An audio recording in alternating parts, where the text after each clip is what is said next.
और मुझे अफसोस है कि कहाँ मणिपुर जल रहा है। कितने लोग मारे गए हैं? 150 लोग मारे गए, 200 मारे गए, 500 मारे, किसी को नहीं मालूम है। कोई हजार लोगों की बात कर रहा है। वहाँ का मुख्यमंत्री कह रहा है कि आप तो एक रेप घटना की बात कर रहे हो, ऐसी 100 से अधिक घटनाएं हो चुकी है मेरे राज्य के अंदर, और पता नहीं अब आगे 1000 तो उन्होंने बताई, अब तो फिगर आ रहे हैं 3-4 हजार FIR लॉन्च हो चुकी है। तो कहने का मतलब है कि जिस प्रकार प्रधानमंत्री ने बिहेव किया और जिस प्रकार उन्होंने दुख प्रकट किया और कहा कि राजस्थान, छत्तीसगढ़ और मणिपुर, और मुख्यमंत्री को मैं कहना चाहूँगा कि आप वहाँ पर ध्यान रखें। बताइए आप, ये प्रधानमंत्री जी ने राजस्थान के स्वाभिमान पर चोट करी है। कहाँ तो मणिपुर है जहाँ पर क्या नहीं हो रहा है, वहाँ क्या नहीं हो रहा है। और वो कहते हैं 140 करोड़ जनता को शर्मसार होना पड़ रहा है।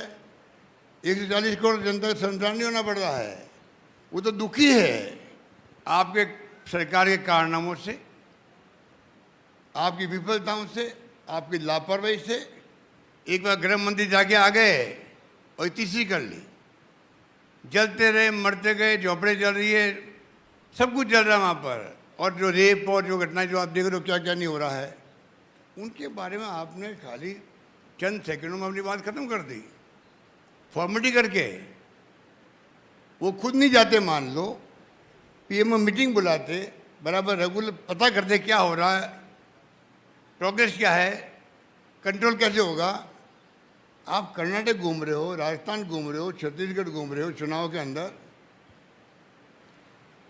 ऐसा मैंने पहली बार अनुभव किया कि प्रधानमंत्री लेवल का एक गरिमा होती है, प्रधानमंत्री पद की बहुत बड़ी गरिमा होती है। हमारे ऐसा कि गर्व की बात होती है, हमारे देश के प्रधानमंत्री है, दुनिया के मुल्कों में जा रहे हैं, यहाँ जा रहे हैं, वहाँ जा रहे हैं। वो आदमी, मणिपुर हमारा राज्य है, ये नहीं बोलना चाहिए। उनकी सरकार है, उनकी सरकार है। अगर वहाँ कांग्रेस सरकार होती तो आप कल्पना कीजिए वो क्या क्या बोलते। तो कहने का मतलब कि ये बातें भी देश में हो रही है, जो बहुत दुखद है। मैं जो आज आपके सामने पेश हुआ हूँ, आपको मैं तकलीफ दी है मैंने, वो मैंने विशेष जो कल एक्ट पास हुआ है वो हमारे लिए इतिहास बन गया। नरेगा की बात मैंने छेड़ी है कि नरेगा, राइट टू नरेगा दिया है देश को, 4 कानून बना के, विशेष सोनिया गांधी ने और मनमोहन सिंह जी ने। आज़ादी के बाद में पहली बार किसी सरकार ने अधिकार आधारित युग की शुरुआत करी है। उसका लाभ क्या मिल रहा है आप सोच सकते हो, कल्पना कर सकते हो। पूरे देश के अंदर बच्चों को 8वीं तक की शिक्षा फ्री प्राइवेट स्कूलों के अंदर।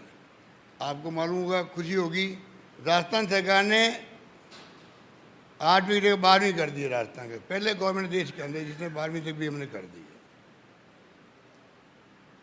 फूड सिक्योरिटी एक्ट लागू है, राजस्थान लागू हमने 2 रुपये की बजाय 1 रुपये किलो गेहूँ कर दिया था उस वक्त में भी।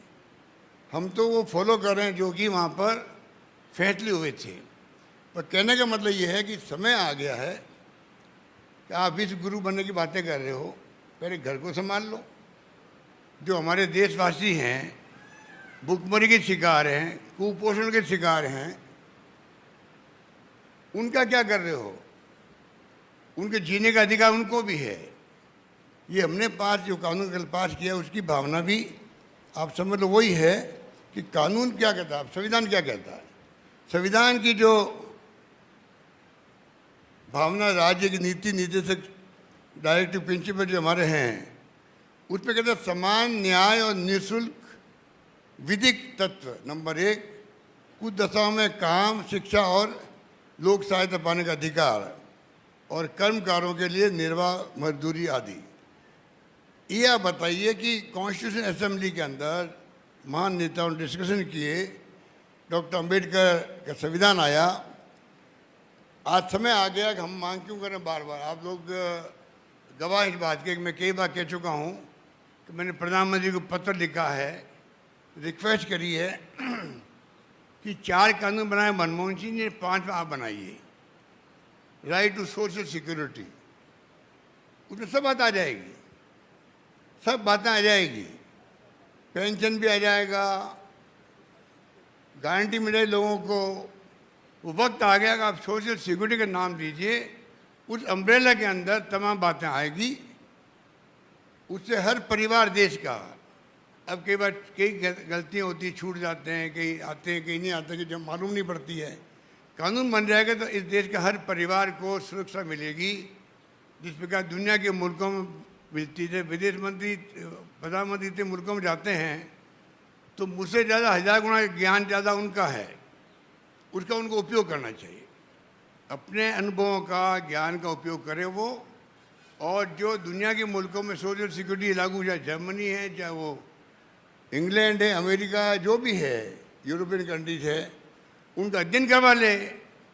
उसके बाद में इस देश के लिए जब 140 करोड़ की बार बार वो बात करते हैं, 140 के आंकड़े उनको पक्के याद हो गए हैं, तो क्यों नहीं वो जो है उसी ढंग का जो हम संभव हो सकता है वो यहाँ एक्ट लागू करें, सोशल सिक्योरिटी। मेन बात ये है। और वही भावना जितनी हम कर सकते हैं, जितनी हमारे स्थिति है राज्यों की, उसके हिसाब से हम आगे बढ़ते जा रहे हैं। पहले मैंने इंदिरा गांधी के नाम से शहरी रोजगार योजना चालू करी, देश में 1-2 राज्यों में मुश्किल जो होगी, उनका अनुभव हमने लिया। आज हम जो एक्ट लाए हैं महात्मा गांधी के नाम से, मिनिमम इनकम गारंटी एक्ट, उसके अंतर्गत जो आज 100 दिन का रोजगार तो नरेगा में है, 25 दिन की गारंटी हमने दी है, नंबर 1। नंबर 2, शहरी रोजगार योजना बनाई हमने इंदिरा गांधी के नाम से, उनमें 25 दिन का 125 दिन पूरा हम दे रहे हैं उसके लिए, तो शहरों के लिए तो। और पेंशन मैंने 1000 रुपये कर दिया अभी मिनिमम, और 15% बढ़ेगा, प्रति वर्ष बढ़ेगा, वो प्रोविजन भी कर दिया। जैसे कोई सरकारी नौकरी में रिटायर होता है आदमी तो उनको बढ़ोतरी होती है, हमने व्यवस्था कर दी है। ये हमने एक स्टेप उठाया है, उस दिशा में है। आने वाले वक्त में हम आगे बढ़ सकते हैं। जो मैं बार बार करता हूँ, सोशल सिक्योरिटी बात करता हूँ, हम यहाँ रुकने वाले नहीं हैं। हमारे अगर सरकार आएगी तो हम चाहेंगे इस थीम को हम आगे बढ़ाएं और भारत सरकार पर दबाव बनाएंगे लगातार। हम चाहेंगे कि राहुल गांधी ने जो कहा था न्याय योजना 6000 रुपये वाली, वो योजना ही क्रांतिकारी थी मैनिफेस्टो में। सरकार हमारी नहीं बनी, अलग बात है, परंतु हम चाहते हैं कि सोशल सिक्योरिटी को लेकर के लगातार हम लोग इस बात को उठाएं, जिससे कि बता सकें कि देशवासियों को और प्रदेशवासियों को इसकी ज़रूरत है। आज जो जिस प्रकार से पेंशन हम दे रहे हैं, आपको शायद दुख होगा इस बात को या जानकारी होगी कई लोगों को, भारत सरकार 200 रुपये देती है पेंशन। आप बताइए, सिर्फ 200 रुपये। 20 साल से मैं देख रहा हूँ, जब मैं पहली बार मुख्यमंत्री था तब 200 रुपये थे, आज 200 रुपये हैं। और 300 रुपये कुछ लोगों को, 80 साल के ज़्यादा लोगों को। आप बताइए, ये सोशल सिक्योरिटी है? तो मैं चाहूँगा, वक्त आ गया है, जो कानून हमने बनाया है सोच समझ के बनाया। और आपको शायद याद होगा, आप पहले कई लोग बैठे होंगे हाउस के अंदर, एक मैंने वहाँ कोट किया था बराक ओबामा को, मैं वापस रिपीट कर देता हूँ। मिस्टर बराक ओबामा ने 14 अगस्त 2010 को कहा था कि 75 वर्ष पूर्व 14 अगस्त 1935 को वैश्विक आर्थिक मंदी के दौर में, प्लीज़ आप ज़रा ध्यान से सुनिएगा, अब तो खैर 90 साल हो गए होंगे इस बात को, मिस्टर फ्रैंकलिन रूजवेल्ट जो वहाँ के प्रेसिडेंट थे, उन्होंने 90 साल पहले कल्पना के लिए, जो मैं आपको कह रहा हूँ आज, कि वैश्विक आर्थिक मंदी के दौर में भी फ्रैंकलिन रूजवेल्ट ने सामाजिक सुरक्षा को, जो सोशल सिक्योरिटी बात मैं कर रहा हूँ, कानून का रूप देते हुए अमेरिका के मध्यम वर्ग के लिए आधारशिला रखी थी, जिससे ये सुनिश्चित हो सका कि वृद्धजन उम्र भर कठिन परिश्रम करने के बाद सत्सम्मान सेवानिवृत्त हो सके। इस आश्वासन को निभाना हमारी जिम्मेदारी है। जिससे हमारे बुजुर्ग, दिव्यांग और समस्त देशवासियों को सर्वदा सामाजिक सुरक्षा प्राप्त हो सके।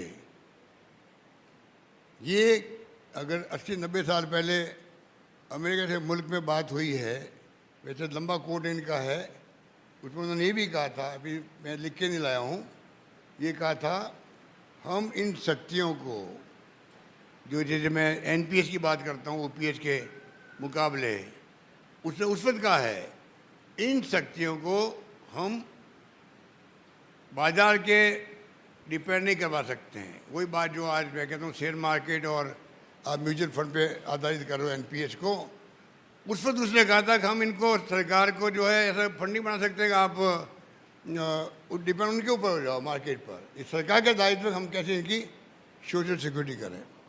इसलिए मैं कहना चाहूँगा कोविड के बाद में जो स्थिति बनी है और विशेष बन गई है, कोविड के बाद में जो है स्पीड बनी है, वो स्पीड जो है लोग समझ नहीं पा रहे हैं। अच्छे अच्छे पत्रकारों मित्रों का उस दौरान के अंदर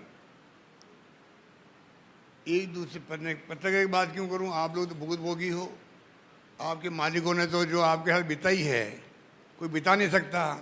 मैं मालिकों की बात करता हूं तो मालिक सोचते हैं कि हमारे खिलाफ बोल रहा है। खिलाफ नहीं बोल रहा हूं मैं, कई मालिकों ने ध्यान नहीं रखा, कई मालिकों ने 70,000 की 50,000 कर दिया, 50 का 30 कर दिया।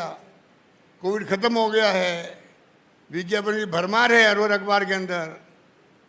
इतने विज्ञापन आते हैं कि सरकार का विज्ञापन के लिए जगह नहीं मिलती उनको, तब भी वो 30 का 50 करने तैयार नहीं है। वो तो अलग मिस मैटर है आपका। पर ये दुख है इस बात का कि वो सोचे कुछ भी। मैं ये मानता हूँ कोविड के बाद में स्थिति इतनी नाजुक हुई परिवारों की, स्वाभिमान के लोग हैं, बोलते नहीं हैं, मन में सोचते हैं यार क्या हो रहा है। बहुत हालत ख़राब हो गई लोगों की। कई लोगों के घरों में लोग मर गए बेचारे। हमने उन सबको नौकरी देने का तय किया है राजस्थान में। एकमात्र राजस्थान राज्य होगा मेरे ख्याल से जिसने नौकरी प्रति परिवार, जहाँ पर बच्चे ऑर्फन हो गए हैं